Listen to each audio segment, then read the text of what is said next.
Assalamualaikum warahmatullahi wabarakatuh. Waalaikumsalam warahmatullahi wabarakatuh. Alhamdulillah wassalatu wassalamu ala Rasulillah, amma ba'd. Hadirin jamaah salat tarawih Masjid Al-Hijrah yang dirahmati Allah.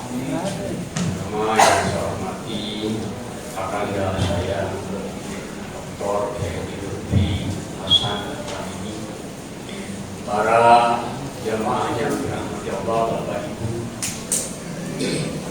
Tentunya kita patut bersyukur kepada Allah Subhanahu wa Ta'ala yang pada malam hari ini kita sudah memasuki malam berapa? Kelima. Alhamdulillah. Mudah-mudahan Allah Subhanahu wa Ta'ala menyampaikan kita sampai akhir Ramadan dalam keadaan sehat walafiat. Mohon maaf suara agak terganggu. Hadirin jamaah yang dirahmati Allah, kami dalam kehidupan sehari-hari ada yang namanya kebutuhan, ada yang namanya kewajiban. Masing-masing kewajiban kebutuhan punya ciri dan punya kriteria. Sebagai contoh umpama kita punya rumah, pemilikan tempat tinggal, itu kebutuhan atau kewajiban? Kebutuhan. Setiap hari kalau tidak Ramadan kita makan minimal 3 kali, bahkan ada yang lebih. Pagi makan, siang makan, di jam 4 ada yang makan, jam 9 malam sebelum tidur ada yang makan. Kebutuhan atau kewajiban? Setiap pagi kadang ada yang sebelum subuh sudah bergegas berangkat ke tempat kerjanya. Ada yang jam 6 dan mungkin yang jam siang sedikit. Alhasil semuanya bergerak keluar rumah. Kebutuhan atau kewajiban? Kewajiban. Hah? Boleh berubah. Kewajiban, kebutuhan. Kebutuhan.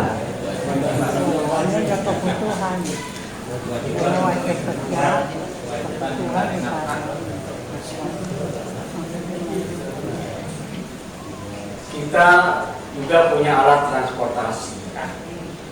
Punya mobil, bahkan tidak cukup satu, apalagi motor. Ini satu anggota keluarga masing-masing satu motor. Punya anak 3, tiga-tiganya punya motor. Punya istri 2, dua-duanya punya mobil. Kebutuhan atau kewajiban, Pak? Kebutuhan. 5 kali kita sholat sehari semalam. Kewajiban atau kebutuhan? Kewajiban. Setiap tahun kita berzakat minimal 2,5%. Kebutuhan, kewajiban.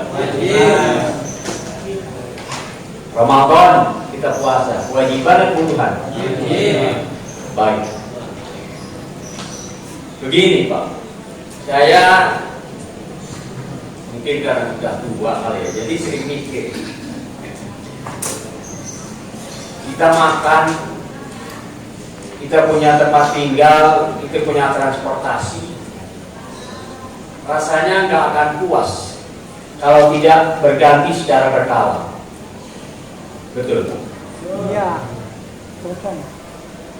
Kita makan tidak ada yang pernah merasa puas kalau pagi, siang, malam satu menu.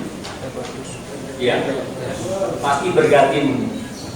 Jangankan dalam sehari, dalam seminggu saja kalau menunya sama, kadang-kadang suami itu juga rela sama istrinya. Hari Senin sayur bening, Hari Selasa sayur bening, hari Rabu sayur bening. Kata lakinya lama-lama nih kalau ikan cupang hidup ini. Kenapa? Saking bening. Istrinya pandai Pak.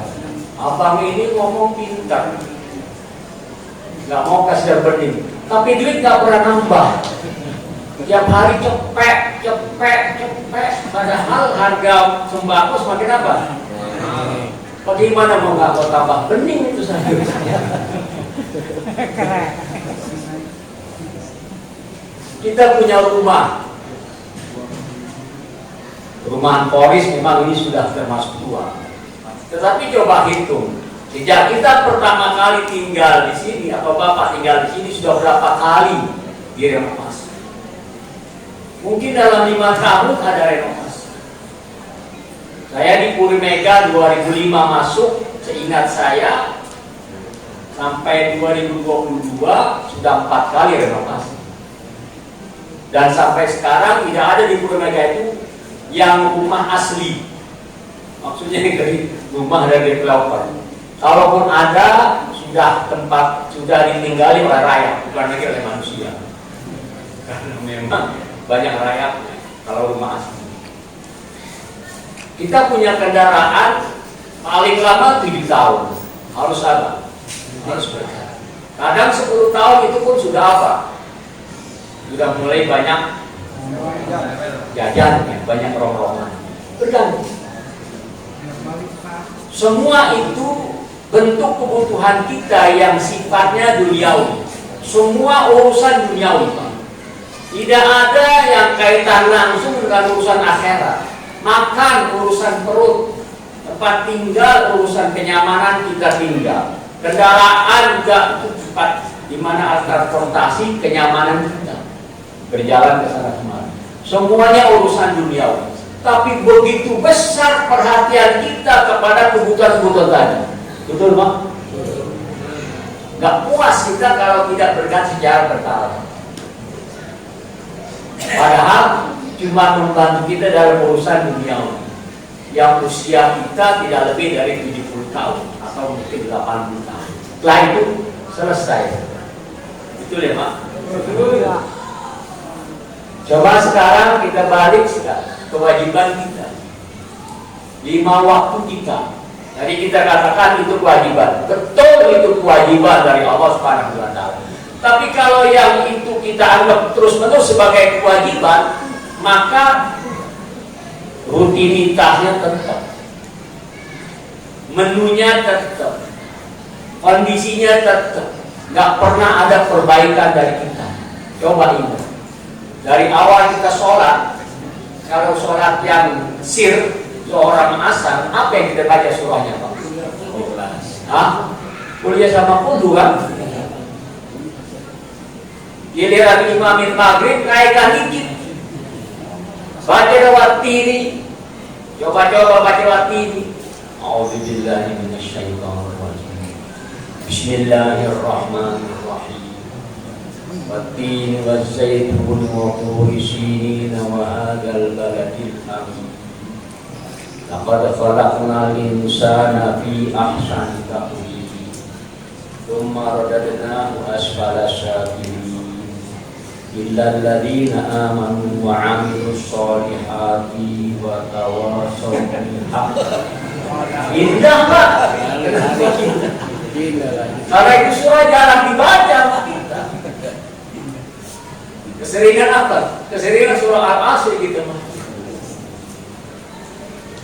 Kenapa? Kalau soal kewajiban itu jarang sekali kita perhatian. Gimana ya buat bikin cakapan dikit? Yang penting kan udah sholat. Gitu kan? Oh, badai kuliah dulu. Yang penting kan udah sholat.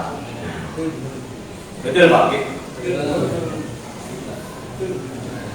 Maka nggak ada upaya tuh dari kita buat apa? Gimana ya? Biar supaya sholat saya lebih khusyuk, sholat saya lebih mengenal, sholat saya lebih menyentuh, sholat saya betul-betul menjadikan empah syawal kita. Oh, ada nggak sih bacaan intikah yang diajarkan sama Nabi selain yang biasa kita dengar? Ada nggak sih bacaan Subhana Rabbiyal A'la yang lain? Ada nggak sih bacaan supaya betul-betul sholat kita itu nggak terlalu menerawang kemana-mana? Pernah nggak tuh kita ada dalam diri kita nyari-nyari sendiri? Kadang kita baca bahkan tergesa-gesa, Pak. Ketika duduk di antara dua sujud, apa bacanya, Pak? Rabbighfirli warhamni warfa'ni warzuqni wahdini wa'afini. Coba Bapak ketika jadi makmum bacanya begitu, nggak keburu, Pak. Rabbighfirli warhamni wajibni warfa'ni warzuqni wahdini wa'afini. Lagi makmum bacanya kayak begitu, nggak bakal keburu. Baru pertengahan dapat, nggak sujud. Ini tandanya apa? Sang imam bacanya Rabbighfirli warhamni wajibni warfa'ni, atau sepotong dia baca. Pak, di situ ada ajaran Nabi buat kita untuk keuntungan dunia akhirat. Diajarkan Nabi langsung tuh, Pak. Apa di situ? Permintaan kita kepada Allah 8 perkara yang cakupannya semua urusan dunia akhirat. Rabbighfirli, ampuni dosa ya Rabb. Warhamni, berikan aku rahmat. Wajburni, tutupi kekurangan, tutupi aib. Warzuqni, berikan aku rezeki. Wahdini, berikan aku hidayah. Di sini bisa jadi taufik, bisa jadi petunjuk. Wa'afini, afiatkan, sehatkan, selamatkan. Wa'fu anni, dan hapuslah kesalahan. Ada yang kurang, Pak. Rabbighfirli warhamni warfa'ni, angkat derajat. Ada 8, Pak. Pak, coba saya tantang Bapak malam ini. Woi, hebat. Cari doa yang ke-9. Itu kan udah 8 tuh. Kalau merasa kurang lengkap, ada nggak kira-kira yang ke-9 yang perlu kita sampaikan kepada Allah? Apalagi? Apa? La haula wala quwwata illa billah. Ya. Tapi itu cakupannya bukan doa. Ini permintaan, doa kepada Allah. Saya katakan 8 macam doa kepada Allah. Kalau ada yang ke-9, silahkan. Saya udah nyari, Pak, nggak ketemu. Kenapa? Saking lengkapnya 8 itu. Tapi kita kadang-kadang merasa nggak butuh. 8 ini cuma butuh Rabbighfirli warhamni warzuqni, udah. Warfa'ni warzuqni wahdini wa'afini wa'afani. Nggak butuh. Hah? Nggak butuh. Atau kalaupun bacanya lengkap, bacanya cepet-cepet. Rabbighfirli warhamni warzuqni wa'afani. Kata Allah, lu minta apa namanya? Bayangin, Pak, kalau kita nih diminta sama anak kita, namanya pagi-pagi mau sekolah. Pak, aku mau sekolah ya. Oh iya, Nak. Selamat jalan, mudah-mudahan selamat dapetin. Tapi Pak, ada permintaan. Oh iya, Pak. Disebutin, Pak. Satu gak ada apa namanya, pulpen, penghapus, pensil, buku, banyak sekali disebut, tapi cepat. Bapak sih paham apa permintaan dia. Tapi kira-kira Bapak puas gak dengan cara dia bermintanya?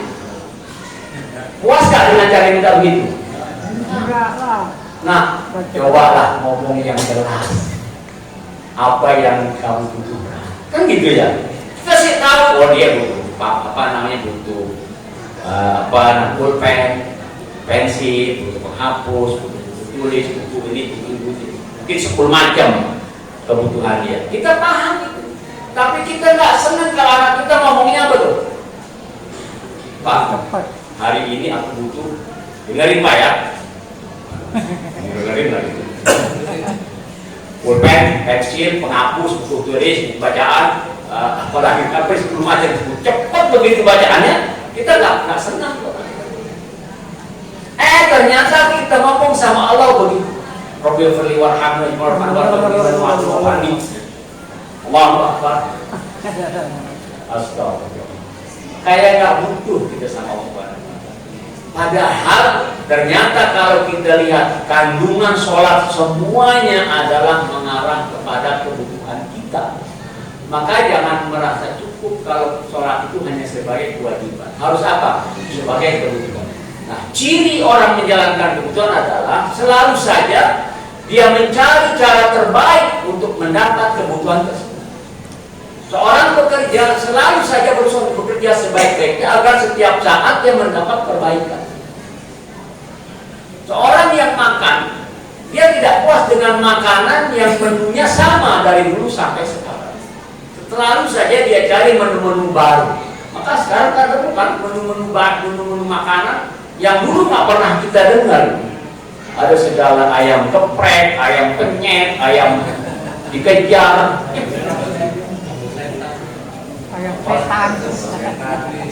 Emang pernah kita dengar waktu kita kecil? Enggak pernah. Inovasi pada ayam-ayam juga. Bedanya cuma digeprek sama di Dolak.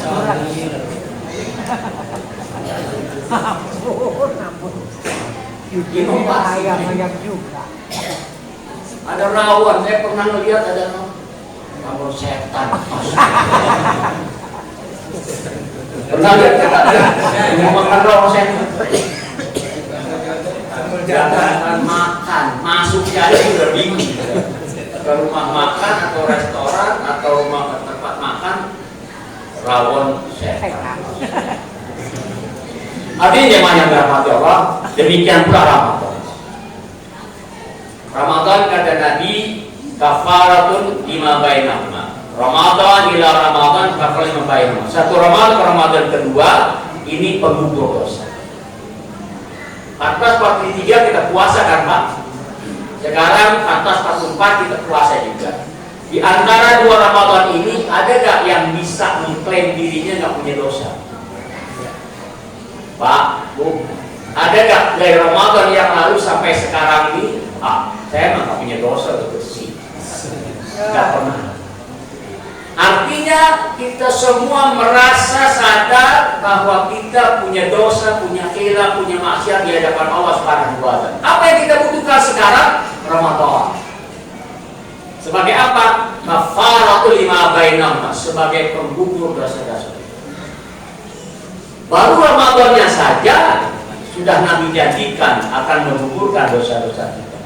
Apalagi dengan puasanya. Man shoma Ramadhana imanan wa ihtisaban ghufira ma taqaddama min dhanbi. Barang siapa yang puasa Ramadan, puasa didasari dengan iman dan mengharap pahala dari Allah, diampuni dosa-dosanya. Ditambah lagi man qama Ramadhana imanan wa ihtisaban. Siapa saja yang qiyamul lail di bulan Ramadan didasari dengan iman dan mengharap pahala dari Allah, diampuni dosa-dosanya. Siapa yang tak butuh maghfirah dari Allah Subhanahu wa Ta'ala? Semuanya kita butuh. Maka Ramadan dan puasanya menjadi kebutuhan. Demikian pula Nabi katakan syahrun yazdadu fihi rizqul mu'min. Bulan Ramadan bulan di mana Allah tambahkan rizki orang-orang yang beriman. Siapa yang tak butuh rizki? Maka Ramadan menjadi kebutuhan. Wa syahrun mubarak kata Nabi, bulan di mana penuh keberkahan dari Allah Subhanahu wa Ta'ala. Siapa pula yang gak butuh dengan keberkahan dari Allah Subhanahu wa Ta'ala? Berkah usianya, berkah hartanya, berkah keluarganya, anak dan istrinya, berkah ilmunya, bahkan berkah semua yang Allah berikan kepadanya. Sebagaimana doa kita setiap subuh, wa barik lana fima a'tai. Ya Allah, berkahi kepada kami apa-apa yang Engkau berikan kepada kami. Entah dalam bentuk harta, entah dalam bentuk ilmu, entah dalam bentuk usia, dalam bentuk anak, dalam bentuk keluarga, semuanya kita minta keberkahan dari Allah Subhanahu wa Ta'ala. Maka Ramadan menjadi kebutuhan kita, bukan sebatas sekedar hanya kewajiban saja. Jemaah yang dirahmati Allah, demikian pula kata Nabi, syahrun tughlaqu fihi abwabun nar wa tuqtafu fihi abwabul jannah wa tusfadu fihi syayatin. Di bulan Ramadan, bulan ditutupnya pintu-pintu neraka dan dibukanya pintu-pintu surga serta dibelenggunya para setan. Artinya apa? Artinya buat mendapatkan kebaikan di bulan Ramadan itu sangat mudah dan lapang caranya dari Allah Subhanahu wa taala. Tapi untuk melakukan perbuatan maksiat dipersempit oleh Allah Subhanahu wa taala, kecuali yang memang orang dirinya sudah hobi bermaksiat. Nauzubillah min dzalik. Jemaah yang dirahmati Allah, maka jadikan Ramadan kita, jadikan sholat 5 waktu kita, bahkan jadikan zakat kita sebagai kebutuhan hidup kita. Sebab apa? Karena semua itu bukan hanya memberikan kebaikan kita di dunia yang sebatas usia kita, tapi justru memberikan kebaikan kepada kita selama-lamanya di akhirat nanti. Ramadan masukkan kita ke dalam surga, sholat 5 waktu masukkan kita ke dalam surga, zakat memasukkan kita ke dalam surganya Allah Subhanahu wa taala. Semuanya menjadi kebutuhan kita untuk kenikmatan abadi di akhirat nanti. Kaum muslimin sidang tarawih yang dirahmati Allah, mohon maaf kalau terlalu panjang, mudah-mudahan bermanfaat bagi kita bersama dan hadal oleh baik. Wassalamualaikum warahmatullahi wabarakatuh.